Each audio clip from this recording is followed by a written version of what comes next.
नमस्कार मित्रों, आज हम एक ऐसे विषय पर चर्चा करेंगे जो आप बेसब्री से इंतजार कर रहे थे।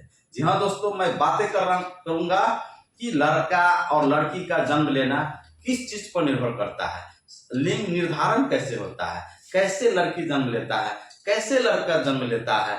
आप गांव में, समाज में, लोगों में गलत धारणाएं हैं, अफवाहें हैं, एक दूसरे पर आरोप लगाते हैं। वो पूजा पाठ समय से नहीं करती थी, उसका खान पान अच्छा नहीं था, शुभ मुहूर्त नहीं था, तरह तरह के लोगों में भ्रांतियां हैं। उसी भ्रांतियों को मैं आज क्लियर करूंगा और बताऊंगा कि कैसे लड़की जन्म लेता है, कैसे लड़का जन्म लेता है, इसका वैज्ञानिक प्रक्रिया क्या है।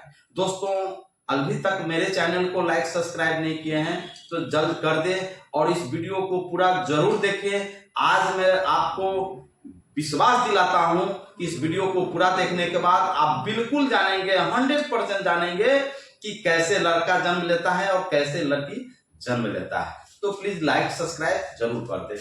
हम पहला सवाल है जो कि मैंने आपसे पूछा है। दोस्तों, आप जानिए लिंग का निर्धारण कैसे होता है। यह सब क्रोमोसोम का खेल है, यह सब क्रोमोसोम का खेल है, क्योंकि हर इंसान में क्रोमोसोम 46 होता है, यानी कि 23 जोड़े होते हैं। क्या होता है? क्रोमोसोम प्रत्येक मनुष्य में 46 होता है ना, यानी कि 23 जोड़ा होता है। 23 जोड़ा में 22 जो है सो की होता है ऑटोमोस, और एक होता है, एक जोड़ा होता है, क्या होता है? क्रोमोसोम। ठीक है, अब आप समझिए खेल क्या है, सच्चाई। मेल में क्या होता है, यानी कि पुरुष में जो क्रोमोसोम होता है XY होता है। मेल में क्रोमोसोम XY हुआ, और पुरुष में क्या, महिला में क्या होगा, फीमेल में XX होता है, क्रोमोसोम XX। ध्यान से देखिए, ध्यान से सुनिए, आप 100% आप जानेंगे, समझेंगे, मुझे पूरा भरोसा है। आज आप सच्चाई को आप निश्चित रूप से आप जानिए। क्रोमोसोम पुरुष में क्या हुआ? XY, और महिला में क्या हुआ? XX। अब देखिए क्या होता है, ये मान लीजिए ये F हो गया, देखिए दोस्तों, और ये हो गया, सॉरी, या M हो गया, मतलब मेल हो गया, और ये F हो गया। इस तरह से समझिए, जब मेल फीमेल पति पत्नी जब सेक्स इंटरकोर्स करेंगे, ठीक है, तो ये मेल से क्या आएगा? मेल से आया X आया, क्रोमोसोम क्या आया? X आया। Y भी आ सकता था, लेकिन सपोज दैट मान लिया जाए X आया, और फीमेल के पास क्या है? XX है, ठीक है, XX है, तो X में से कोई एक आएगा। ऐसा नहीं है कि इसमें से Y आएगा, क्योंकि X आएगा, तो मेल से X आया और फीमेल से भी X आएगा ही। यह X का क्या होगा? फर्टिलाइजेशन की प्रक्रिया होगी, यानी इनिशिएशन की प्रक्रिया होगी। तो XX का जब फर्टिलाइजेशन होगा तो क्या होगा?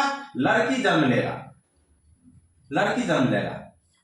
तो इसमें महिला की कोई भूमिका नहीं है, यह सिर्फ क्रोमोसोम का ही, इसमें यह है, क्रोमोसोम का ही रोल होता है।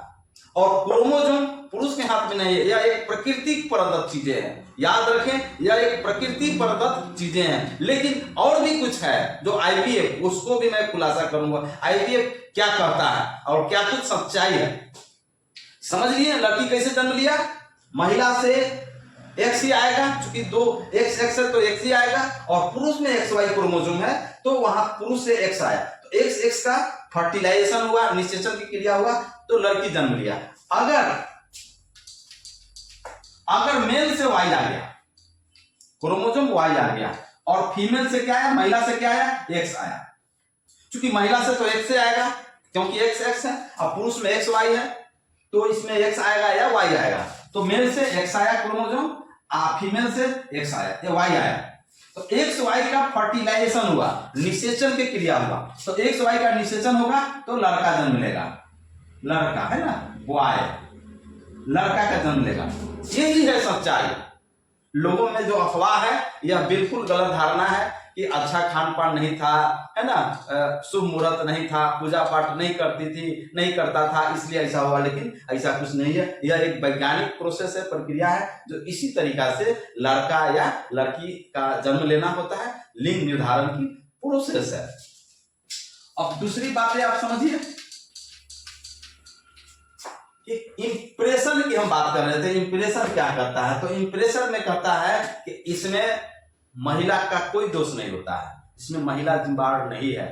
पुरुष भी दोषी है, बट पुरुष में भी दोषी मैं लगाऊंगा, क्योंकि यह एक प्रकृति प्रदत्त चीजें हैं, यह एक ईश्वरीय देन है, ईश्वरीय गिफ्ट है लड़का या लड़की का जन्म लेना। मनुष्य के हाथ में, हाँ पुरुष के हाथ में क्रोमोसोम XY है। अगर पुरुष से Y आएगा, फीमेल से X ही आएगा, तब जाके फर्टिलाइजेशन होगा तो लड़का जन्म लेगा। बट पुरुष के नियंत्रण में नहीं है कि हाँ हमारी इच्छा है तो Y चल जाओ, हमारी इच्छा है तो X आ जाओ, ऐसी बात नहीं है।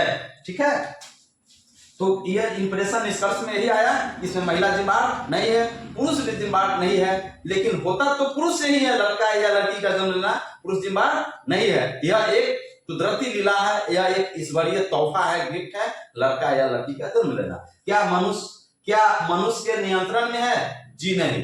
अभी बहुत सारे ऐसे हजारों लाखों में ऐसा महिलाएं हैं जो आज बच्चा के लिए इंतजार कर रहे हैं, है ना, उनको गर्भ नहीं हो रहा है या फिर बच्चे का जन्म नहीं ले रहे हैं, सहवास के दौरान भी विफल हो जा रहे हैं, है ना। तो इसमें मनुष्य के नियंत्रण में नहीं है लड़का या लड़की का जन्म लेना या फिर बच्चा का होना। ठीक है, PNDT एक कानून भारत में क्या कहता है? तो PNDT एक कानून भारत में कहता है कि लिंग का निर्धारण, सेक्स डिटरमाइनेशन करना कानूनी अपराध है। अगर आप अल्ट्रासाउंड कराते हैं और उसमें लड़का है या लड़की है, इसको जानने के लिए अल्ट्रासाउंड कराते हैं, इसमें अगर पकड़े जाते हैं तो आपको सजा होगी, जेल जाने पड़ेंगे। अब प्लस में या तो फिर आपको 50,000 रुपया देने पड़ेंगे या फिर दोनों होगी, सजा भी होगी और आपको जुर्माने भी भुगतना पड़ेगा। इसलिए भारत में यह नियम है PNDT एक्ट के तहत, यह कानूनन अपराध है। ठीक है, लोग कौन सी गलत धारणा है? तो जो मैंने अभी बताया है कि खान पान जो है ना अच्छा नहीं था, है ना, समय देखकर शुभ मुहूर्त में नहीं हुआ या फिर पूजा पाठ नहीं करती थी, यही गलत धारणा है लोगों में कि लड़का नहीं जन्म लिया या फिर लड़की नहीं दिया। दोस्तों मैं उम्मीद करता हूं कि आप समझ गए होंगे कि लड़का जन्म कैसे लेता है, लड़की जन्म कैसे लेता है, क्या कुछ सच्चाई है, क्या कुछ वैज्ञानिक प्रक्रिया है, आपने विस्तृत से समझे होंगे।